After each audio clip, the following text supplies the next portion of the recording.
TANCET 2023 MBA question பேப்பரோட video சொல்யூஷனில் இருக்கும். Aptitude section we are in question number 55. இது வந்து speed distance time boats in streams upstream downstream base question. கொஞ்சம் calculation இருக்கிற மாதிரி இருக்கும். எப்படி பண்ணுறோம் அந்த ஈக்குவேஷன் கால்குலேஷனுங்கிறதுல we can make it really easy. Question that can be definitely done, but கொஞ்சம் டைம் எடுக்கும். A motor boat can go 45 km upstream and 54 km downstream in 10.5 hours. அப்ஸ்ட்ரீமில் 45 kilometre போயிட்டு டவுன் ஸ்ட்ரீமில் 54 கிலோமீட்டர் வந்துச்சுன்னா எவ்வளோ நேரம் ஆக போகுது? 10.5 hours ஆகும். while it can go 54 kilometers upstream and 45 kilometers downstream. இப்போ வந்து 54 அப்ஸ்ட்ரீம் போகுது, 45 தான் டவுன் ஸ்ட்ரீம் வருது. அப்படின்னா 11.5 மணி நேரம் ஆக போகுது. ஏன்னா அப்ஸ்ட்ரீமில் போகும்போது ஸ்பீடு கம்மியாக இருக்கும். இப்போ நிறைய தூரம் அதிக தூரம் நம்ம வந்து அப்ஸ்ட்ரீமில் போகிறோம், கம்மி தூரம் டவுன் ஸ்ட்ரீமில் போகிறோம். ஸோ போகிறதுக்கு நிறைய நேரம் ஆகும், வர்ற டிஸ்டன்ஸ் வந்து கம்மி. அதனால் இன்னும் குயிக்காகவே வந்துடுவோம். பட் இங்கே நிறைய நேரம் ஆகிறனால எக்ஸ்ட்ராவாக நமக்கு இன்னும் 1 hour ஆகுதுங்கிறாங்க. The time taken by the boat in going 12 kilometers upstream and 18 kilometers downstream is what? So essentially ஃபைனலாக கண்டுபிடிக்க வேண்டியது இப்படி எடுத்துக்கலாம். Upstream speed is equal to யூன்னு எடுத்துக்கலாம். 12 கிலோமீட்டர் அப்ஸ்ட்ரீமில் போனோன்னா எவ்வளோ நேரம் ஆகும்? 12/u ஆகும். 18 கிலோமீட்டர்ஸ் டவுன் ஸ்ட்ரீமில் வந்தோம்னா டவுன் ஸ்ட்ரீம் ஸ்பீடை டின்னு எடுத்தோம்னா 18/dன்னு இருக்கும். ஸோ 12/u + 18/d எவ்வளவு அப்படின்னு கேட்டிருக்காங்க. இதுதான் நம்ம கண்டுபிடிக்க வேண்டியது. வரிசையாக அவங்க என்னென்ன கொடுத்துருக்காங்கன்னு பார்க்கலாம். ஸோ ஃபஸ்ட்டு இங்கே என்ன இருக்குது நமக்கு?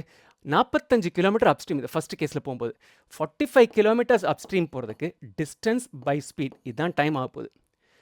54 kilometers downstream வரதுக்கு 54/d. So this is essentially going to work out to 10.5 hours அப்படின்னு இருக்காங்க. அப்படியே எழுதிக்கலாம் 10.5.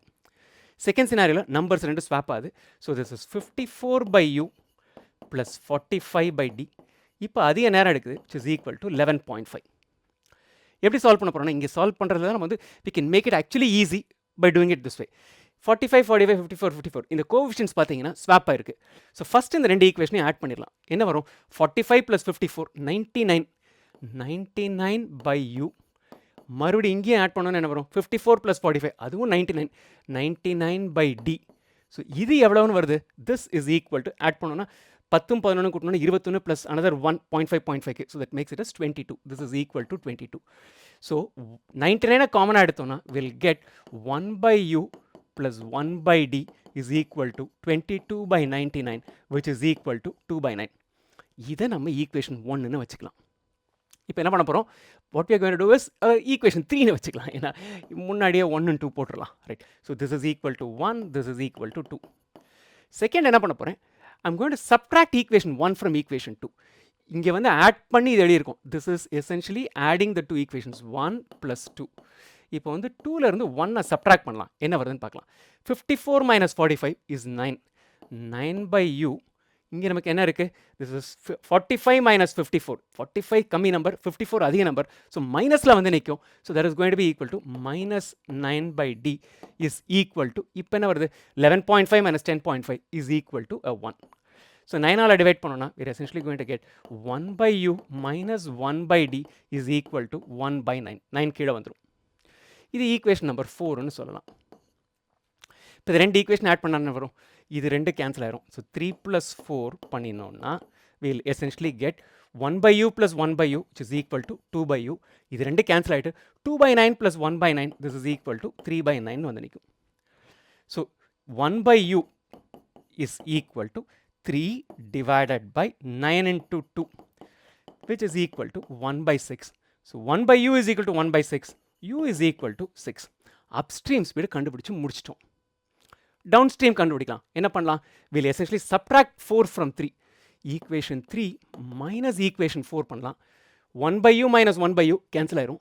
1/d -1/d வரும்போது இல் பி 2/d இங்கே வந்து நிற்கும்.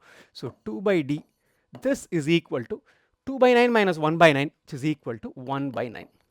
So 1/d 2ஆல் டிவைட் பண்ணோன்னா is equal to 1/18 which means d is equal to 18. நம்ம என்ன கண்டுபிடிக்கணும்? 12 கிலோமீட்டர் அப்ஸ்ட்ரீம் போகிறதுக்கு எவ்வளோ நேரம் ஆகும்? 12 divided by u. 18 kilometre downstream வரதுக்கு எவ்வளோ ஆகும்? 18/d. u என்னன்னு கண்டுபிடிச்சு வச்சுருக்கோம்? u is equal to 6. So this is 12/6. d எவ்வளோன்னு கண்டுபிடிச்சு வச்சுருக்கோம்? 18.